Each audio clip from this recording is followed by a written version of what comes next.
재미없는 건 절대 용서 못해. 뭐 볼지 고민하는 당신을 위해 방송국 여자들의 왓플릭스.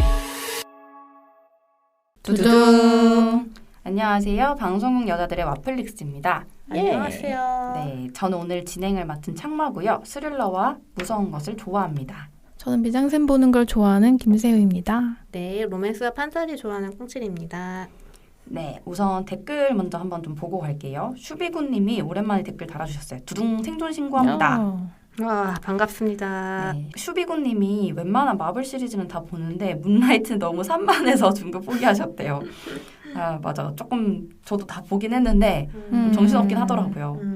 그런 포인트를 좀 재밌게 느끼시는 분들도 계시는 것 같고요. 네, 그리고 미스 마블이 요새 좀 흥행이 잘 안 되고 있던데. 맞아. 그 미스 마블의 주인공 백그라운드가 남미 쪽이 아닌 파키스탄인이고 저는 볼만했는데 주인공이 백인이 아닌 것이 많이 불편했던 인종차별주의자들이 별점테러를 했다고 합니다. 아, 이런 에피소드가 또 있었구나. 좀 궁금하긴 했어요. 저는 1화를 보고 하차를 하긴 했거든요. 왜 하차를 했나요? 그냥 재미가 없어요. 그러니까 타겟이 나보단 좀 더 어린 친구들인 것 같아요. 네, 뭐 그럴 수 있겠다. 네, 아마존 프라임이 있으시면은 크리스 프렛이 주인공인 더 터미널 리스트 추천합니다. 라고 댓글을 남겨주셨습니다. 네, 오 그리고 까날님이 마침내 헤어질 결심을 그 편을 듣고 1000캐시를 후원해 주셨습니다. 감사합니다. 네, 문하루님도 오랜만에 댓글 남겨주셨고요. 하늘색 바다입니다. 님이 댓글을 남겨주셨는데 저는 헤어질 결심 처음에 보고 자막이 올라갈 때까지 좀 어안이 벙벙했어요. 이게 무슨 이야기인지. 그러다가 집에 갈 때쯤에 알았던 것 같아요. 이게 왠지 박찬욱 감독의 의도였을 테고 저도 끝까지 설애를 의심할 수밖에 없었던 두 번째로 봤을 때 완벽한 사랑 이야기로 생각되었다고 하십니다. 맞아. 시점샷 말씀하셨는데 초반에 기도수 죽은 장면에서 부감숏으로 내리꽂던 장면부터 약간 압도당한 느낌으로 봤어요. 진짜 저도. 생각나네요. 아니 3번 보셨다는데? 와, 16번 본 분이 계시대요. 근데 대박. 와우. 무대 인사를 2번 가셨대요. 그래서 탕웨이, 박해일 모두 뵀는데 다들 박해일 배우님 좋아하시는 것 같아서 선물 전달할 때 급하게 직접 찍은 해맑은 사진을 직접 올려주셨어. 우와. 진짜 해맑게 웃고 있어요. 박해일 배우. 와. 귀한 사진을. 그러게. 이번 편 저희 멤버들이 이전 때와 달리 너무 들떠서 리뷰하는 게 너무 웃겼대요. 아 민망해. 네, 댓글 달아주셔서 너무 감사하고요. 민망하지만 우리도 재밌었다. 재밌었다. 그렇다. 네, 앞으로도 더 텐션 업 해가지고 재밌게 녹음을 해보도록 하겠습니다. 저희 이제 문생 타임입니다. 야. 자, 문화생활이라고 해서 저희가 여기서 뭐 리뷰하고 영업하는 뭐 영화나 드라마 외에도 여러 콘텐츠들, 전시들, 뭐 음악, 미술 등등 다양한 게 있죠. 그런 것들 보고 이제 이야기를 한 명씩 나눠보는 시간인데요. 이번 화는 바로 새우. 네. 좀 다양한 거를 하고 싶은데 저도 문화생활 요새 좀 많이 못하고 있어가지고 다들 바쁘고 다들 자기 고백으로 시작해 이 코너. 뭐 많을 줄 알았는데 아니 그래서 뭐 아예 안 하는 건 아니고 요새 넷플릭스 그래도 좀 보는데 엄브렐라 아카데미 시즌 3를 얼마 전에 끝냈어요. 제가 이거 영업도 한 적이 있거든요. 맞아. 저는 이 시리즈를 되게 좋아하고 계속 챙겨 보는데 그래서 시즌 3도 재밌게 봤죠. 근데 약간 특징적인 게 있어요. 이 시리즈에. 이제 엘리어 페이지, 그러니까 원래는 이렇게 앨런 페이지였다가 엘리어 페이지가 된 그 배우가 이제 되게 주인공격으로 나오는데 이분이 이제 커밍아웃도 하고 성전환 수술을 마쳤다고 들었는데 그래서 여자에서 이제 남성이 이제 돼가지고 그렇게 되면은 원래는 여자로서 참여하고 있던 드라마를 어떻게 해야 될 것인가 그 문제가 되게 있잖아요. 그래서 궁금했단 말이죠. 봤더니 되게 좀 저는 좋았거든요. 이 제작진의 대처와 시나리오 각본이나 이런 게 소개시켜드리고 싶은데 이게 또 원작이 있는 이야기인데 이제 이거를 드라마에서는 배우와의 어떤 특성을 같이 녹여낸 거죠. 그래서 일단 그 출연진 이름이 엘리어 페이지 당연히 그렇게 바뀌는 거고요. 그 내용을 할애를 해요. 캐릭터의 변화에 대해서. 그러니까 시즌 2에서 이미 그 엘리엇 페이지가 연기한 바냐라는 친구가 시즌 1에서는 남성과 좀 이렇게 연애를 하고 시즌 2에서는 여성과 또 연애를 해요. 그리고 시즌 3에 와서는 여자와 여자끼리의 그런 동성 관계의 연인이 아니라 사실 나는 남자였다는 깨달음을 얻은 거예요. 그래서 바냐라는 이름에서 빅터라는 이름으로 바꿔요. 그리고 그거를 가족들에게 아카데미 그 가족들한테 되게 덤덤하게 얘기를 하고 가족들도 굉장히 덤덤하게 받아들여요. 그 가족은 그러고도 남아. 네, 왜냐하면 이 가족은 진짜 콩가루 중에 콩가루 집안이라서 얘가 남자건 여자건이라기보다는 그냥 우리 가족 자체가 이제 파탄이기 때문에 별로 그냥 큰 문제가 아닌 거예요. 그래서 떨어져 있다가 만났는데 갑자기 바냐가 자기 빅터라고 하면서 머리는 또 짧게 쳤어요. 원래 좀 긴 머리였거든요. 그러고 나타났는데 그냥 잠깐 놀라더니 머리가 잘 어울리네? 약간 그런 식으로 얘기를 하고 그렇게 받아들여주고 가족들 간의 갈등이 생기는 것도 이게 자칫 잘못하면은 어떤 그런 특성을 가지고 뭔가 얘기를 할 수도 있는데 그런 건 배제하고 뭐 갈등을 그려나간다거나 하는 것들이 되게 제작진이 고민을 많이 했고 배우를 배려했고 다 같이 좀 같이 좀 다 뭐라 해야 될까 원래 좀 소수자성이 드러나는 드라마다 보니까 맞아. 이걸 잘 해내야 된다는 약간 생각도 좀 드러나더라고요. 되게 좀 마음에 들었고 그 심지어 시즌 3에서 되게 잔잔하게 여러 번 얘기를 해요. 그래서 저는 되게 그게 마음에 들었고 거부감도 없었고 당연히 그래서 되게 좋았던 시즌이에요. 저도 그 드라마 되게 좋아해가지고 시즌 3 아직 못 보긴 했는데 궁금했거든요. 근데 진짜 이야기가 미치게 커졌어요 거기도. 거기도 원래도 시공간 스케일이 큰데. 그러니까 그것도 시공간을 넘나드는 얘기잖아요. 맞아요. 근데 더 스케일이 커졌어요. 오, 더 커졌어요 거기서. 더 커질 수가 있구나. 그러니까 시즌마다 멸망을 하잖아요 세계가. 네. 시즌 3에서는 멸망의 스케일이 엄청 커요. 저는 되게 재밌게 봤고 보시면 좋을 것 같아요. 네. 후! 소리 질러! 못 질러 못 질러. 무서워.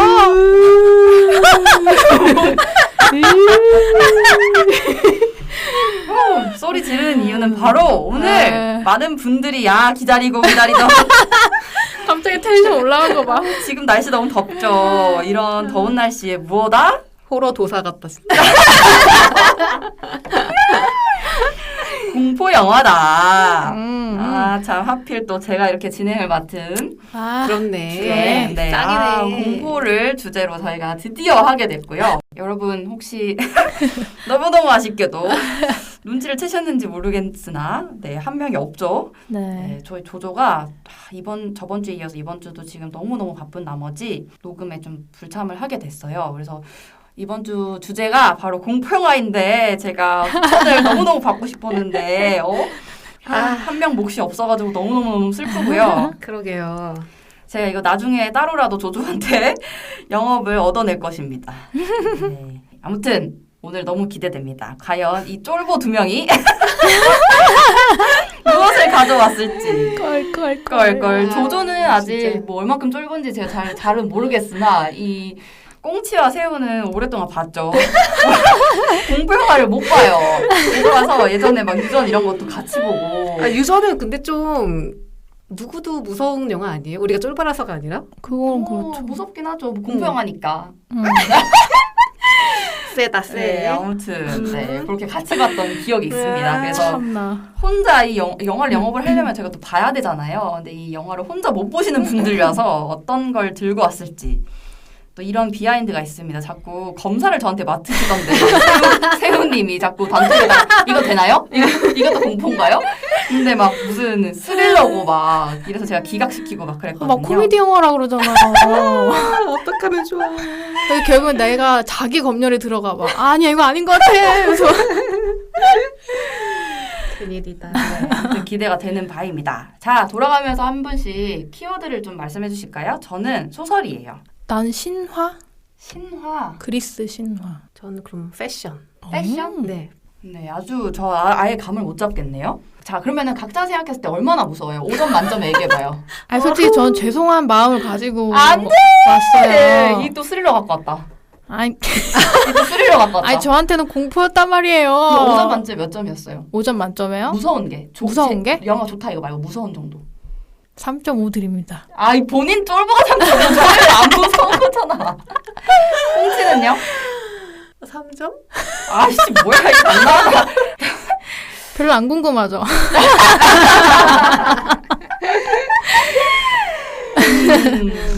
자 그러면 자 새우부터 들어보도록 하겠습니다. 네, 저는 이번 화 정말 무릎을 꿇고 영업을 하겠습니다. 아, 전 진짜 무섭고 놀래키고 이런 걸 왜 보는지 모르겠어요, 진짜로. 왜 보는 거야? 진짜 현대사회 얼마나 살기 힘들고 벅찬데 왜 이런 것까지 보면서 스트레스를 받아요. 네, 한편에서 죄송하고 저와 같은 분들을 위한 제 기준에서 무서운 영화로 골라봤고요. 기준은 혼자 보기가 가능해야 되는 거고 또 그러니까 너무 징그럽거나 너무 깜짝 놀래키는 거가 없는데 그래도 좀 무서운 거. 그래서 저는 약간 심리적인 공포를 이렇게 옥죄어오는 그런 걸 한번 가져와 봤는데요. 킬링 디어라는 영화를 가지고 왔습니다. 참나. 말씀해 보시죠. 예. 네. 세상에. 참나. 나 진짜 무서웠다고요. 네, 이거는 요르고스 란티모스 감독이고요. 콜린 퍼렐, 니콜 키드만, 그리고 베리 키워건이라는 그 외 덩케르크에 나왔던 소년, 그리고 이터널스 이번에 드로이그 역할을 맡았던 되게 마스크가 개성 넘치는 배우입니다. 아 어디서 봤다 했더니 거기서 네. 봤구나. 이터널스였어. 근데 이 배우가 진짜 여기서 하드 캐리를 하고 되게 무서운 요소 중에 하나예요. 맞아. 네. 그 콜린 퍼렐이 연기한 이게 스티븐이라는 사람이 있는데 이 사람은 심장외과 의사예요. 그리고 막 수술을 마친 참이고 그리고 아내가 있는데 니콜 키드먼이 연기한 이제 안나라는 이분도 뭔가 의사로 나오는데 그리고 그 둘 사이에 10대인 딸 하나 아들 하나 이렇게 있는 그냥 평범한 가족 그리고 되게 잘 사는 가족 경제적으로도 되게 남부러울 것 없이 잘 지내는 가족이에요. 그리고 스티븐한테는 이제 마틴이라는 10대 소년이 이제 약간 교류를 하고 있는 그런 상황인데 왜냐면 이제 마틴의 아빠가 예전에 이제 스티븐한테 치료를 받은 적이 있었던 거죠. 심장 질환 이런 거를. 그래서 그 연을 닿아서 그래서 마틴은 이제 자기도 스티븐처럼 외과 의사가 되고 싶다 이러면서 이렇게 만나고 있는 상황이에요. 근데 이제 가끔씩 이런 개인적인 어떤 거리를 이렇게 훅 들어올 때가 있는 친구거든요. 갑자기 병원에 막 찾아오거나 그런 식으로 이제 하는 친구라서 좀 당황스럽긴 한데 그래도 애가 되게 나쁜 뜻은 없고 자기를 잘 따르고 막 이래서 그냥 계속 들여봐주고 있는 상황이에요. 그리고 이제 마틴의 아빠는 현재 이제 사망한 상태고요. 그래서 엄마랑 둘이 사는 거죠. 그래서 막 마틴이 나 엄마 너무 걱정되고 나 진짜 의사 되게 잘 하고 싶다 이렇게 하면서 연민이 좀 이렇게 드는 것 같기도 하고. 그래서 하루는 스티븐이 뭐 마틴한테 우리 집에서 저녁 한번 먹고 가자 이렇게 해서 초대를 하게 돼요. 되게 좋은 마음에서. 근데 이제 여기서부터 약간 집에서 무슨 사건이 벌어지나 이렇게 약간 떨면서 이렇게 보게 되는데 근데 또 마틴 생각보다 가족들이랑 되게 잘 지냈어요. 저녁 잘 먹고 잘 어울리다가 가. 그리고 막 안나도 마틴 참 샤밍보이다 이러면서 되게 좋아하고 그렇게 잘 먹고 갔어. 그리고 다음날 마틴이 갑자기 스티븐한테 제가 어제 갔으니까 오늘은 우리 집에 오세요. 저녁 대접해드릴게요. 초대를 막 하거든요. 근데 또 너무 약간 바로 다음날 집에 오라고 하니까 약간 주저하게 되잖아요.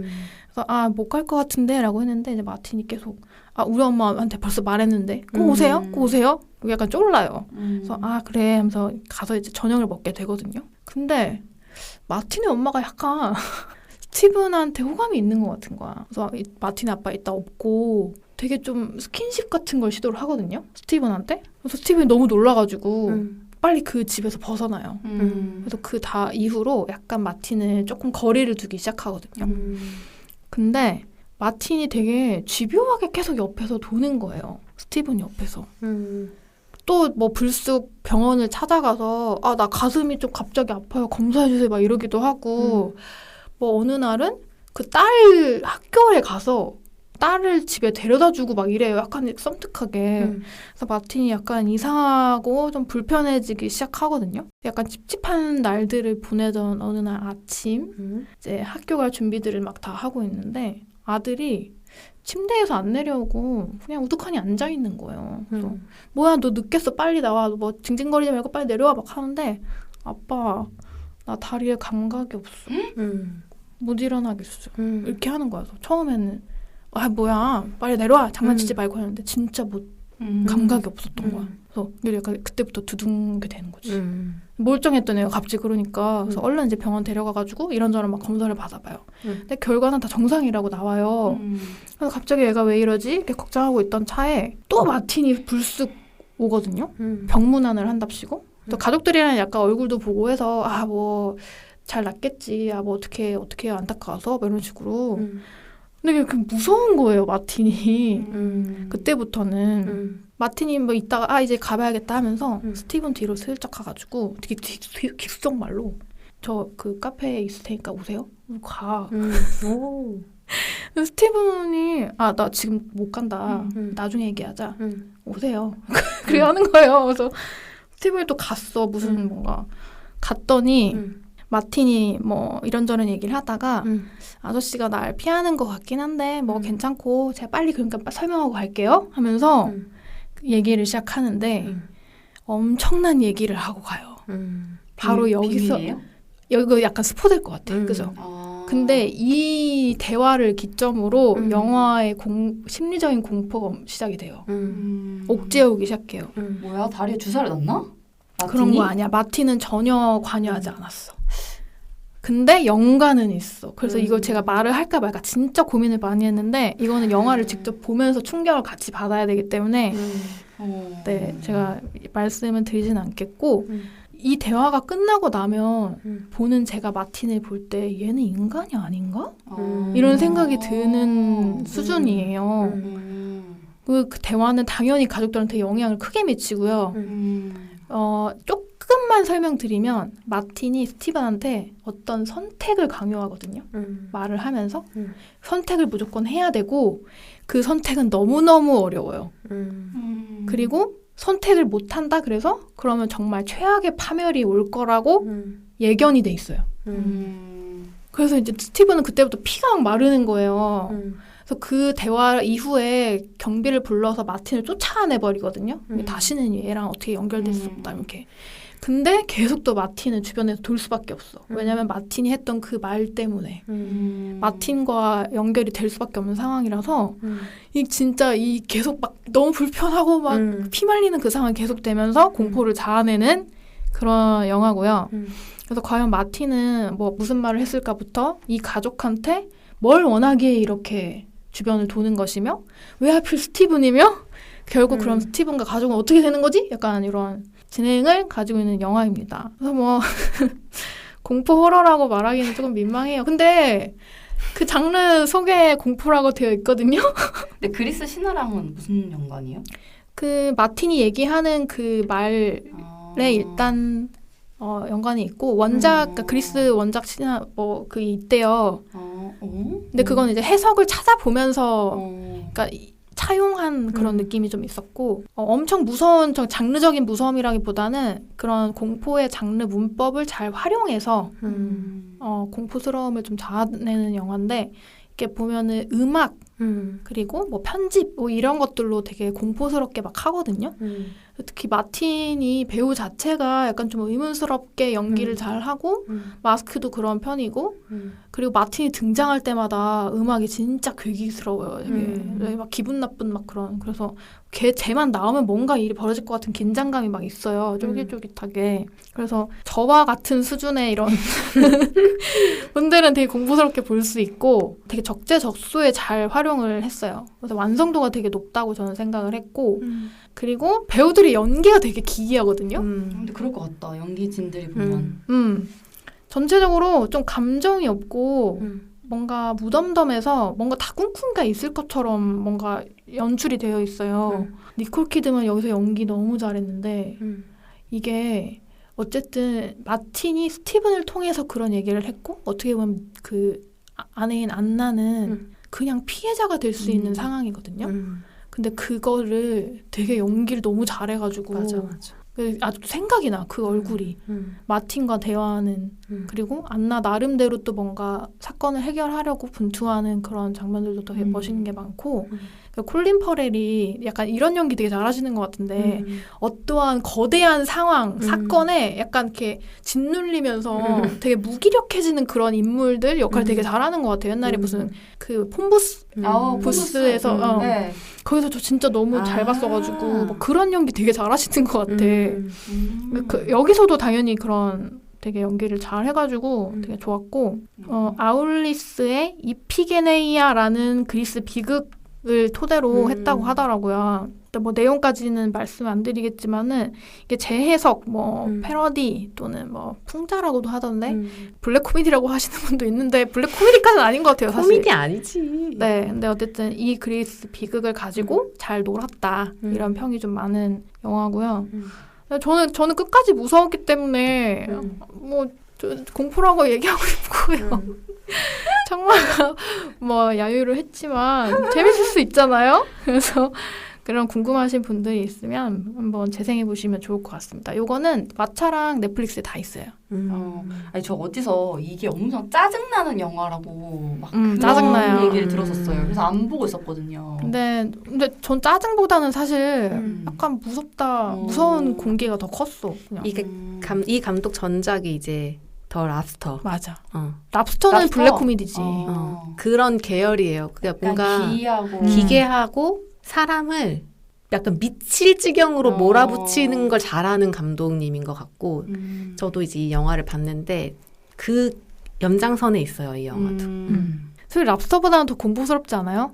랍스터는 공포는 아니잖아. 그러니까. 아예. 근데 약간 결은 비슷한데. 그쵸. 좀 더 초자연적이죠. 맞아. 좀 더 초자연적인 공포가 있어요. 맞아. 더 랍스터는 좀 더 약간 사람의 그 심리에서의 그거라면 근데 그 마틴 역할 맡은 배우가 연기를 너무너무 잘해가지고 진짜 너무 어떻게 그렇게 하지? 좀 어리잖아 나이도 그죠? 나이가 이제 29세로 나오던데 그래도 그 당시 찍을 땐 더 어렸겠죠? 그치. 그래서 저는 그 영화로 그 배우를 알게 돼가지고 그 배우가 나오는 다른 걸 볼 때도 그게 생각이 나요. 그 캐릭터가. 맞아. 근데 그 말을 너무 덤덤하게 하는지 너무 섬뜩하게 하는 거 진짜 재주인 것 같아요. 그거. 맞아. 진짜 서늘해 서늘. 한번 보긴 봐야겠다. 궁금하긴 하네. 잘 만든 영화기는 해요. 맞아. 뭐 얼마나 공포스러울 거냐 혹은 어떤 호러를 기대하느냐에 따라서 좀 다를 수는 있는데 영화 자체는 잘 만들었어요. 진짜. 서늘하게 무섭고. 심리 스릴러 영업 잘 들었고. 네, 그 다음 쫄보2의 영업인데요. 본인 피셜 킬링 디어보다는 더 무섭다고 합니다. 자, 패션을 보자. 키워드로 했는데 과연 무엇이죠? 네, Last Night in Soho라는 영화입니다. 아마 제가 이거 고른 이유 중에 하나는 따끈따끈한 신작이에요. 넷플릭스에서 2021년 12월에 스트리밍 되기 시작한 신작인 만큼 좀 소개를 또 괜찮지 않을까 생각을 일단 했고 당당하게 감독님이 호러라고 이 영화를 소개하기도 했습니다. 이 감독님이 누구시냐? 제가 한번 베이비 드라이브라는 영화를 소개한 적이 있었는데요. 에드가 라이트라는 감독 작품이었고 이 감독의 7년 만에 신작인가? 그래요. 오랜만에 갖고 오신 거예요. 이 감독이 그동안 이제 뭐 새벽의 황당한 저주라던가 뜨거운 녀석들이라던가 요 약간 좀 코미디? 이 특유의 유머 코드로 되게 팬이 많은 분인데 이번에는 유머를 싹 내려놓고 코미디는 싹 빼고 호러로 가져왔다. 이렇게 준비한 작품이라서 팬들이 되게 많이 기대했던 작품이고 실제로 이제 보니까 되게 가장 톤이 어둡고 이 감독 작품들 중에 하지만 이 감독이 되게 스타일리시하게 작품을 만드는 분이거든요. 굉장히 스타일리시한 영화가 나왔어요. 그래서 이 영화 포스터에도 보면은 카피가 호러의 스타일을 바꾸다예요. 한국 카피 너무하네. 진짜 호러의 스타일을 바꾸다. 이렇게 포스터에 적혀 있습니다. 되게 음악, 촬영, 편집 뭐 되게 다 만듦새가 좋고요. 무서운 걸로 따지자면은 한 3점 정도 되지 않을까 생각을 하는데 제가 3.5라니까요. 참나. 네, 주관적입니다. 네, 그래서 일단 이 영화에 대해 얘기를 해보면요. 간단하게 줄거리를 말씀을 드리면 주인공이 이제 막 대학교에 들어가는 10대 후반의 소녀예요. 그러니까 이것도 되게 재밌어요. 이 감독이 전작들은 다 남성 주인공들의 남성 서사거든요, 사실은. 근데 처음으로 약간 여성 서사를 다루고 있는데 되게 잘 서사를 만들거든요. 그리고 저처럼 지방러들이 공감할 수 있는 공포예요. 왜냐하면 이 주인공이 영국의 되게 어떤 시골에 살고 있는 소녀인데 패션 디자이너를 꿈꾸면서 런던에 있는 패션 스쿨에 가게 되는 거예요. 그러면서 이야기가 시작이 돼요. 근데 어떤 공포가 있는지 아마 지방러들은 공감을 하실 텐데 대도시로 가게 됐을 때 적응하지 못하고 또 대도시에서 있다고 하는 여러 가지 사건들 뭐 성희롱부터 시작해가지고 뭐 여러 가지 사건들이 대도시에 많잖아요. 그런 거에 어떤 공포감 그런 것들을 약간 장르로 잘 승화하고 있거든요. 그래서 이 첫 장면이 이 소녀가 신나게 거울을 보면서 막 춤을 추는 걸로 시작을 해요. 근데 이제 디자이너를 꿈꾸다 보니까 막 이렇게 막 옷을 이렇게 막 스카프도 둘러보고 하면서 이 옷은 어디 누구 디자이너죠? 그러면은 이 옷은 엘리가 만든 옷이죠. 뭐 이러면서 자기 혼자서 막 이렇게 노는 거예요. 그러다가 거울에 갑자기 어떤 여자가 싹 비쳐요. 처음부터? 이게 첫 장면이에요. 그래서 뭐지? 저 여자 뭐지? 라는 생각이 들죠. 근데 이 여자를 엘리가 못 보는 게 아니에요. 그 거울 속에 있는 여자를. 그 처음에 이제 관객들은 저 여자 뭐지? 누가 있나 생각을 하잖아요. 누가 없어요. 거울에만 비쳐요. 그리고 이 거울 속에 비쳐있는 어떤 여성을 엘리도 보고 있어요. 뭐지? 싶죠.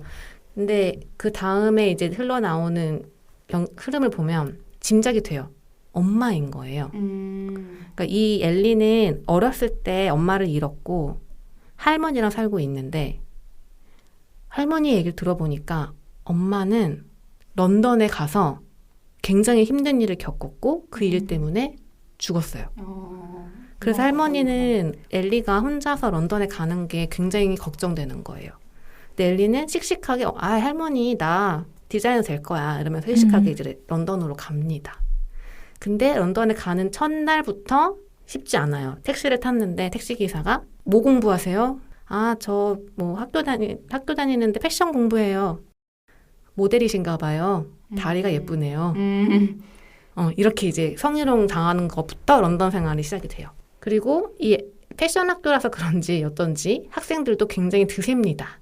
이 시골에서 온 엘리를 굉장히 무시하고 막 이제 어쩌다 보니까 뭐 가족들에 대한 얘기가 나왔는데 엄마가 정신병이 있어서 자살했다라고 엘리가 이제 얘기를 하니까 그때부터 이제 더 이 엘리가 아주 난처하고 약간 따돌림을 당하는 상황이 되는 거죠. 그렇게 해서 되게 터프한 런던 생활이 시작이 되는데 되게 이 캐릭터가 씩씩한 게 그냥 거기서 주저앉거나 우울해하는 게 아니라 기숙사를 나와요.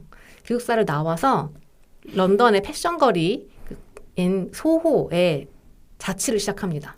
근데 여기서부터 이제 리얼한 공포가 다시 시작이 되는 거예요. 이 집에 간 첫날부터 이상한 꿈을 꾸기 시작을 해요. 뭐냐면 자기가 꿈속에서 어떤 여성이 되는 거예요.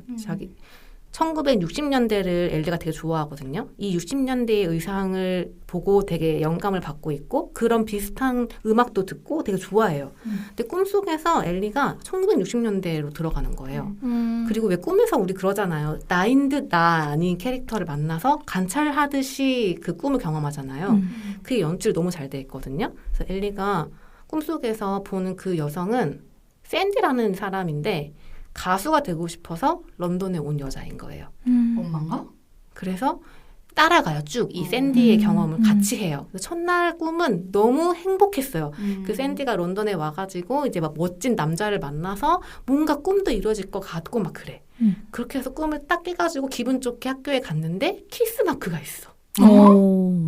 꿈속에서 키스했거든요. 키스 마크가 있는 거예요. 그래서 근데 얘도 그게 너무 또 즐거운 거예요. 그 꿈이. 왜냐하면 지금 현실이 너무 팍팍하고 외톨이잖아요. 그러니까 또 꿈을 꾸고 싶어서 또 자. 근데 그날 두 번째 날 밤, 세 번째 날 밤에 꿈을 거듭하면서 이 꿈이 더 이상 행복한 꿈이 아니게 됩니다. 그리고 이게 꿈인지 아닌지 나인지 다른 사람인지 이게 이제 막 섞여 들어가기 시작을 해요. 그러면서 흘러가는 이야기고 여기에 이제 아까 처음에 만났던 그 거울 속에 비춰진 엄마 있잖아요. 죽은 엄마의 그 환영? 그것도 사실은 환영일까? 귀신이었을까? 그러니까 이게 섞여 있어요, 막. 그렇구나. 그래서 관객들은 보면서 이제 이야기가 진행이 되어야만 이해가 돼요. 그래서 반전도 있고 스토리의 주제의식도 되게 선명한 편이고 그리고 패션인 만큼 이제 뭐 이런 옷이라던가 그리고 60년대가 많이 나온다고 했잖아요. 음악이라던가 이런 게 너무 좋아요. 그러니까 그런 여러 가지를 되게 잘 가져와서 한 편의 호러 작품으로 만들어낸 그런 스타일입니다. 엄청난 심리 스릴러네. 그쵸. 어떻게 보면 심리 스릴러일 수도 있고 어떻게 보면 호러일 수도 있고 경쟁하고 있어 지금. 껄껄껄. 되게 좀 잘 이야기를 만들었다고 생각이 되는 거는 이 소호거리가 60년대의 활락가였대요. 그게 있어요. 아까 우리 지난번에도 그 외계인 얘기하면서 시간을 과거와 현재를 어떻게 잘 어울리게 가져가는가가 정말 어렵다는 얘기했잖아요. 이 영화가 딱 그거 시도를 하는 거거든요. 60년대와 현대를 약간 왔다 갔다 하는데 그게 되게 찰싹 붙어 있어요. 잘 돼 있나요? 네, 찰싹 붙어 있고 60년대 그 소호거리에 있는 가수가 꿈이었던 여자가 꿈에 나오는 데에는 이유가 있어요. 엘리가 엄마의 그 역사 그리고 본인도 지금 꿈을 이루기 위해 대도시로 와 있는 상태 그리고 또 60년대 대도시에 꿈을 이루기 위해 온 것 같은 꿈속의 샌디 이게 다 이렇게 어떤 주제의식으로 연결이 되거든요. 미장센 되게 좋을 것 같다. 네, 미장센과 음악이 정말 좋아요. 봐야겠다. 혼자 볼 수 있죠? 혼자 볼 수 있는 수준이에요. 네. 혼자 볼 수 있는 네, 그렇고요. 제가 이걸 추천드릴 때 염두하시라고 말씀드리고 싶은 거는 혼자서 볼 수 있는 적당히 무서운 영화. 하지만 어떤 스타일도 중요하게 생각하는 네, 그런 분들 즐겁게 보실 수 있을 것 같고 정말 거의 하품하기 일보 직전 아닌가요? 네. 네. 조조 레빗의 주연으로 나왔던 토마스 맥킨시라는 배우가 이 주인공 패션 디자이너를 꿈꾸는 주인공으로 등장을 하고 알고 봤더니 이 배우가 파워 오브 도그에도 나왔었더라고요. 조연으로. 기억나요. 그렇다고 하고 또 되게 유명했던 넷플릭스 드라마 있잖아요. 퀸스 갬빗. 아니야 테일러-조이. 우와. 그 배우가 꿈속의 그 여인. 샌디. 네, 샌드로 나옵니다. 봐야겠다. 그래서 연기도 너무 좋아. 연기가 진짜 좋아요. 잘 들었습니다. 지금부터 시작입니다. 네, 지금부터. 부담스럽네요. 자, 이제 5점 만점에 5점. 5점. 네. 5점 만점 5점까지 안 가요. 그럼요. 이것도. 한 4점? 아니, 왜 5점 만점에 5점을 안 갖고 오셨어요? 5점 만점에 5점은 많이 우리 하고 영업도 하고 막 그랬어가지고. 우리한테 9점 아니야? 그러니까 궁금해요. 네, 일단 얘기해보겠습니다. 네. 저도 고민을 많이 했고요. 너무 좀 부담스럽더라고요. 맡은 캐릭터가 있다 보니까. 근데 또 진짜 마니아들에 비하면 또 제가 또 하수라서 참. 일단 얘기해보도록 하겠습니다. 네, 제가 오늘 가져온 영화는 바로 살인소설입니다. 이거 봐, 제목부터 다르다니까요. 그렇네. 살인소설인데 이게 동명의 한국 영화가 또 있어요. 헷갈리지 마시고 네, 한국 영화 아니고요. 네, 미국 영화입니다. 그 스콧 데릭슨이라는 감독님 작품이고요. 이 감독님이 닥터 스트레인지 1편을 연출한 감독이더라고요. 저도 이걸로 이번에 알게 됐는데 몰랐고요. 네, 2012년작 미스터리 공포 영화입니다. 주인공은 앨리슨인데요. 이 앨리슨 역할을 에단 호크가 맡았어요. 줄거리를 이제 대략적으로 설명을 드리면 이 앨리슨은 베스트셀러 작가예요. 한 10년 전쯤에 범죄 소설을 써가지고 대박을 치면서 베스트셀러로 등극한 작가인데요. 이 소설이 왜 인기가 있었냐면은 실제 범죄 소설을 모티프로 했어요. 인기가 엄청 많았던 거예요. 근데 그 이후에 낸 범죄 소설들은 사실상 흥행에 이제 실패했고 당연히 조바심이 들 거잖아요. 10년이나 거의 다시 베스트셀러에 오르지 못하니까 점점 성공하고 싶다는 욕망이 휩싸이기 시작한 거예요. 근데 이 앨리스는 가족이 있어요. 이제 와이프도 있고 그 아들, 딸 이렇게 총 4명 가족인데 범죄 소설을 쓰려면은 그 현장이라던가 사건이라던가 이런 것들 좀 디테일하게 알아야 되다 보니까 계속해서 그 범죄 현장 근처로 이사를 가요. 그 마을로. 그래서 거기서 직접 살펴도 보고 글도 쓰고 하는 이제 앨리슨 가족이에요.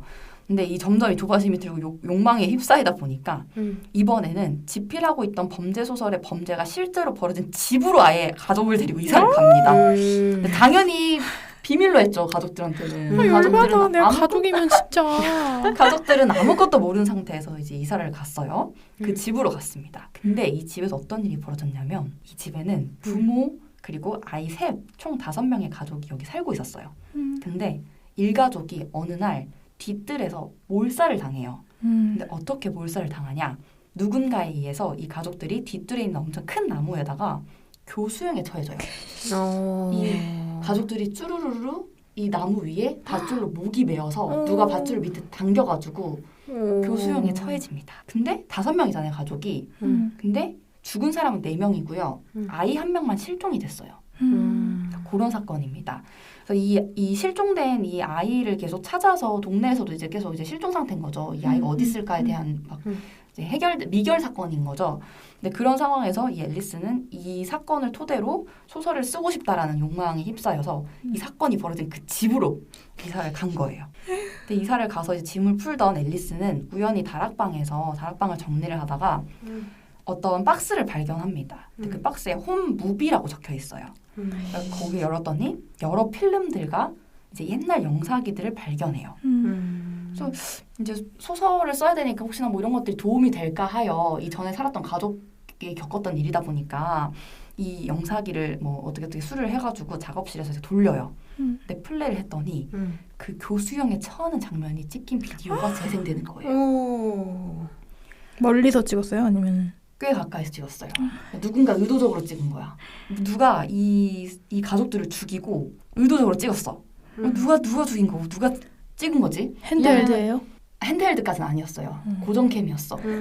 제작자의 고정캠이었는데 이 사건이 누구에 의해서 그렇게 교수형에 처해졌는지 아직 밝혀지지 않은 상황이에요. 그러니까 실종된 아이도 있지만 이 범인이 누군지도 모르는 상황인 거죠. 그래서 경찰들도 이 범인을 계속 이제 미결이니까 계속 찾아가지고 막 이런 상황인데 이 무비를 본 이 앨리스는 갈등을 합니다. 이걸 당연히 경찰에다 갖다 줘야 되는데 한편으로는 내가 이걸 바탕으로 범인을 잡거나 소설을 써서 뭔가 기여할 수 있거나 혹은 베스트셀러가 되지 않을까라는 어떤 욕망에 휩싸여가지고 결국 경찰한테 넘기지 않습니다. 근데 이 박스에는 이 장면이 찍힌 비디오 외에도 여러 가지 필름이 있어요. 한 4-5개가 더 있는 거죠.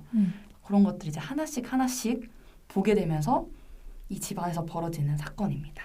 이 영화의 매력은 단순히 연달아 놀래키는 그런 좀 짜치는 공포 영화가 아니에요. 얘기 들어보시면 아시겠지만 장르적으로 되게 미스터리와 스릴러를 엄청나게 차용을 해서 이 사건의 진실이 무엇인지 너무너무 궁금하게 만드는 그런 매력이 있고요. 실제로 리뷰 평들 보면은 그냥 스릴러 영화인 줄 알고 봤다가 약간 기절하는 거예요. 그런 류의 영화입니다. 그래서 이 스토리 라인이 너무 탄탄하고 재밌어서 계속해서 볼 수밖에 없는 그런 영화고, 두 번째는 사운드가 진짜 미쳤어요.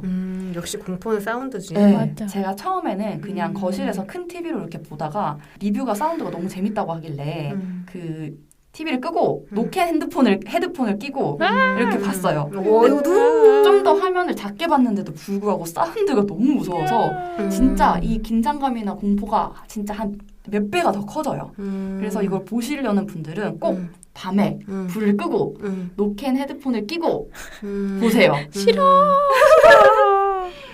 아니 뭐 포스터를 보니까 뭔가 무서운 어떤 인물이 계속 있네요. 아, 이 사람은 무섭게 생겼어. 얘기를 하면 안 될 것 같습니다. 그냥 조용히 있을게요. 아무튼 간에 너무 간만에 본 재밌는 공포 영화고요. 네, 요즘 가끔 공포 영화 잘못 보면 되게 재미없는 것도 많잖아요. 그쵸. 되게 재밌는 영화였고 진짜 그 스릴러와 미스터리 장르를 되게 잘 살렸다. 그래서 너무 끝까지 이제 숨죽이면서 잘 볼 수 있었던 그런 영화입니다. 네. 그 평점도 보니까 너무 재밌다 말이. 스릴러 영화인 줄 알고 봤는데 오컬트 호러 무비. 어머, 오컬트 호러 무비. 이거 어디에서 볼 수 있나요? 아, 요거는 왓챠에서 보실 수 있고요. 왓챠. 그리고 에다노크가 연기를 진짜 너무 잘하고요. 무릇 공포 영화가 그렇듯 주인공들이 점점 변하잖아요. 공포스러운 이제 이 일들을 겪으면서 그렇게 이제 변해가는 심리 상태라던가 그런 것들을 너무 잘 살렸어요. 너무 좋고 아이들이 여기 에다 놓고 가족이 있다 했잖아요. 아이들도 연기를 진짜 잘해요. 그래서 너무너무 재밌었습니다. 이게 2도 나왔나 봐요? 네, 근데 저는 2는 아직 안 봤어요. 인기가 진짜 좋긴 좋았나 보다. 근데. 약간 저평가됐다, 더 평가가 높아야 한다라는 견해들이 많은 것 같아요. 찾아보니까. 보실 때 꼭 이어폰을 끼고 보시기를 추천드립니다요. 싫어. 어떻게 호러 영화를 혼자서 이어폰을 끼고 볼 수가 있죠? 난 영원히 이해하고 싶지 않아요. 너무 무서울 것 같은데? 어떻게 호러무비를 왜 혼자 봐? 저 같이 사는 사람이 공포영화 못 봐요.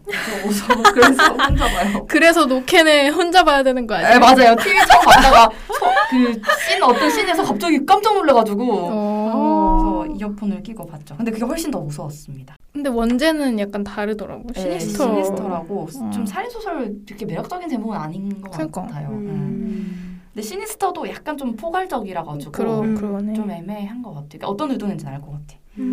그렇습니다. 저희 영업은 여기까지고요. 오늘 조조도 부재 중이고 두 분의 어떤 심리 스릴러 영업을 잘 들어서 호러야니까요. 호러. 좀 이 외에도 제가 좀 재밌게 본 영화들 같이 얘기하면은 요 공포 특집에 잘 어울리지 않을까 해서 생각나는 거 그냥 몇 개 급하게 적어봤거든요. 네. 근데 예전에 저희가 같이 상영회를 열었었던 영화 중에서 유전이라는 영화가 있고요. 세우가 예전에 영업을 했었어요. 네, 작년이었나? 재작년이었나? 아무튼 공포 특집에서 영업하기도 했었는데 유전 요것도 되게 재밌었고요. 그리고 저는 넷플이랑 왓챠에서 지금 볼 수 있는 제인도라는 영화도 있어요. 요거는 제인도가 뭐냐면 미국에서 약간 흔히 말하는 무명인 이름이에요. 그러니까 김무명처럼 그러니까 이름을 신원 이상의 사람들 이름을 이렇게 제인이라고 짓나 봐요. 제인도 아니면 남자는 존도였나 뭐 이런 식이에요. 홍길동 뭐 이런 건가요? 네, 그런 느낌인 거예요. 근데 이 이름이 왜 붙어 있냐면은 이 영화의 배경이 시체 보관실이에요. 영안실. 네, 그렇군. 부검해야 되거나 이런 상황에 있는 보관하는 데서 이제 신원 불명의 어떤 여성 시체가 들어오면서 벌어지는 일이고요. 이것도 저 약간 얕보고 봤거든요. 재밌더라고요. 엄청 무섭고 재밌어서 이 영화도 진짜 나 정말 무서운 거 보고 싶다 싶으시면 이 영화 혼자 밤에 불 끄고 보시면 진짜 무서울 영화고요. 제인도. 네. 그리고 이거는 이제 제가 예전에 잠깐 몇 년 전에 언급한 적이 있었던 것 같은데 어머니들에게 진짜 공포스러울 영화 바바둑이라는 바바둑 있고요. 네, 아들과 이제 엄마의 얘기를 담은 그런 공포 영화고 또 제가 어릴 때 극장에서 파라노멀 액티비티 1편 처음 이런 영화가 처음 나왔을 때 와 진짜 저는 대박이라고 생각했거든요. 저도 극장에서 봤어요. 너무 재밌었어요. 이 영화는 진짜. 너무 무서웠어요. 그래서 이것도 뭐 필수템이죠 이거는. 네, 그리고 뭐 이런 세계관 같은 거 세계관 좋아하시잖아요. 닫힌 세계관 좋아하시면은 네, 그렇죠. 제임스 완 감독의 컨저링 유니버스를 다 보시면 됩니다. 컨저링 저 극장에서 본 적 있는 것 같아. 컨저링 뭐 인시디어스 뭐 더넌 이런 것들 있죠. 다 유니버스라서 재밌어요. 네. 요 세계관 파기가 이런 것도 재밌고요. 그리고 디센트 고전이죠. 디센트도 재밌습니다. 디센트는 근데 약간 완전 호러라고 하기엔 조금 괴물 관련된 그런 쪽이 좀 있어서 근데 무섭기는 해요. 저것도 재밌고요. 그리고 제가 보고 싶은데 아직 못 본 영화가 팔로우랑 라이트아웃이라는 영화인데요. 요거는 보신 분들 있으면은 청취자분들 댓글로 저를 영업 좀 해주세요. 이 영화가 진짜 재밌는지. 공포 영화가 좀 아쉬운 게 보고 난 뒤에 시간 아깝다는 느낌을 주는 좀 별로인 영화들도 사실 많다 보니까 잘 이렇게 쉽게 플레이하기는 좀 어렵더라고요. 그래서 많이 댓글로 여름을 맞이하여 영업을 많이 해주시면 감사하겠습니다. 저 갑자기 궁금한데 각자 인생에서 제일 무섭게 본 게 뭐예요? 이거 약간 시기가 진짜 중요한 것 같아요. 몇 살에 보느냐 그치. 뭐 이런 건데 저는 사실 영화는 아니고 링 소설을 읽고 진짜 까무러칠 뻔했거든요. 전 이제 소설을 그렇게 무섭게 읽은 건 너무 처음이었고 지금도 그 공포감이 기억이 나는데 그때 집에 혼자 여름철에 이렇게 집문 다 열어놓고 완전 개방된 거 낮에 읽었는데 식은땀이 주룩 나는 거예요. 그 식은땀이 기억나요? 네, 기억나요. 그래서 영화를 못 봤어요, 저는 그래서. 너무 무서워서. 네. 근데 그러니까 공포소설이 진짜 대단한 것 같아요. 상상력이 엄청나서. 그래, 맞아. 그런 게 있지 또. 네. 어릴 때가 진짜 큰 것 같아요. 저 그때 옛날 영화 날 포인트가 진짜 무서웠어요. 맞아. 전 장화홍련을 되게 무섭게 봤었거든요. 장화홍련은 저는 무섭다기보다는 너무 아름다운 공포다. 그쵸. 아름답긴 한데 약간 너무 가슴 무섭다. 저리는. 무섭게 하지. 맞아. 눈 감고 보긴 했어. 저 너무 무서웠어요. 그 왜 싱크대 그런 그 거. 씬. 영화관에서 까무러쳤던 기억이. 공포영화도 사실 극장에서 보는 게 제일 좋긴 한데. 그쵸. 그쵸? 사운드 때문에 진짜.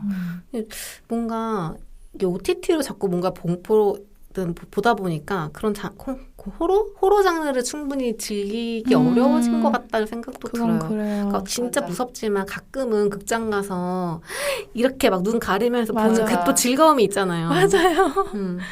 맞아. OTT로 보면 일단 그 정지 버튼에 일시정지 버튼 이렇게 누르고 봐야 이렇게 대고 봐야 되거든요. 으악 누르고 넘기고 막 화면이 더 무섭잖아. 넘겨 막 이렇게. 그래서 저 공포 호러를 그래도 무서운 것도 저도 너무 하고 싶어가지고 주변에 엄청 물어보고 다녔어요. 막 여러 개 추천 받은 거를 하나씩 좀 켜보긴 했거든요. 근데 계속 일시정지랑 그 화살표 버튼 이렇게 손 대고서 으아 막 하면서 그렇게 킬링 디어로 정착하였고. 근데 진짜 무섭고 잘 만든 호러 영화 보고 싶긴 하네요. 나에겐 그 장화홍련이 마지막인 것 같아. 곡성도 전 무서웠어요. 곡성. 곡성도 그렇네. 곡성이 있긴 했구나. 곡성은 보고 난 뒤에 며칠을 약간 무섭더라고요. 맞아. 근데 전 곡성도 오히려 별로 안 무서웠거든요. 저 극장에서도 보고 언제 한번 그 창마가 또 단관 해를 열어주셔가지고 가가 또 이렇게 보긴 했는데 곡성은 뭔가 그냥 잘 만든 영화구나 이런 느낌이었어. 아무튼 댓글로 청취자분들 진짜 인생에서 제일 무서웠던 거 하나씩 달아주면 너무 좋을 것 같아요. 그러게 궁금해요. 진짜 궁금하다. 다 딱 원탑 이런 거. 원탑 하나만. 맞아. netflix에 있는 스켈리톤 키 이것도 재밌습니다. 스켈리톤? 키. 네. 키. 약간 겟아웃을 생각나는 그런 영화고요. 이것도 재밌어요. 겟아웃도 무서웠지. 걔랑 무서웠지. 공포영화 특집. 특집이 맞았던 건지는 모르겠습니다. 제목을 바꿔야 할지. 죄송합니다. 네, 아무튼 여름을 맞이해서 아주 이 더위를 식혀줄 그런 영화들을 추천을 해봤고요. 네, 조조의 추천도 받아가지고 댓글로 한번 써놓기로 하겠습니다. 네. 여러분들도 원탑 공포영화 꼭 댓글로 달아주시길 바라고요. 그럼 여름 건강하게 잘 지내시고 저희 그럼 다음 주에 다시 돌아오도록 하겠습니다. 네, 하나, 둘, 셋. 두둥.